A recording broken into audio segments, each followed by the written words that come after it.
Have you ever had a recipe for chocolate chip cookies that left something to be desired? It can be daunting trying to find just the right recipe. Not flat, not too dry, picture perfect, and best of all, easy. Hi, my name is Cheryl Ziegler, and in this video, I'm going to show you how to make big bakery-style chocolate chip cookies.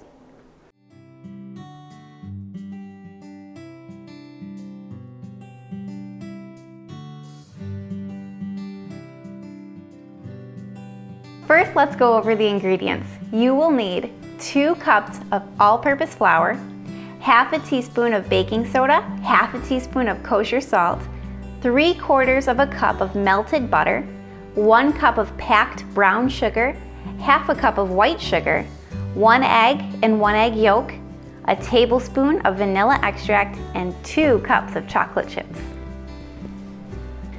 Before you start assembling the ingredients, preheat your oven to 325 degrees. This temperature is a little bit lower than the standard 375 degrees because we're making extra large cookies, so we want to take the low and slow approach. We want the cookies to be perfectly baked on the outside and not extra brown, while the inside gets the perfect texture as well.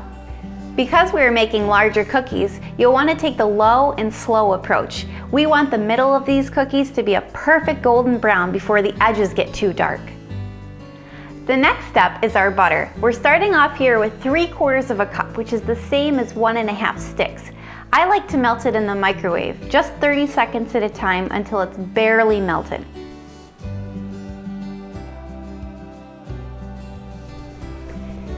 Now that I've melted the butter, let's assemble the wet ingredients. We're gonna pour our melted butter in a new bowl. I like to scrape it with a spoon just to make sure all that butter is out, because that's the good stuff.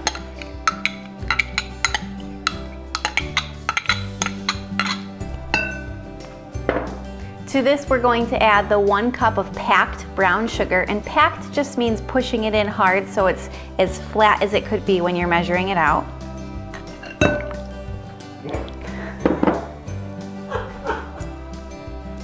Next, we'll take the white sugar, half a cup, and pour that in as well. We want to get these nice and mixed, and I'll show you just what it should look like after I stir it.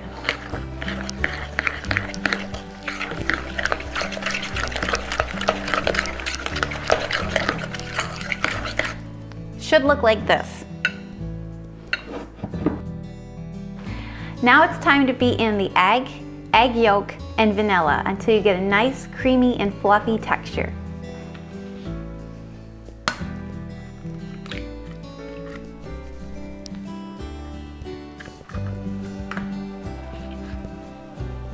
I'm going to carefully separate the egg by breaking it in half and then letting the white fall out as I keep going back and forth.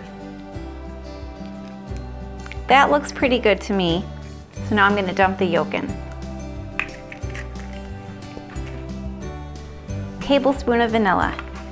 Usually recipes call for a teaspoon, but you'll get a really great flavor by using triple that in a tablespoon for this recipe.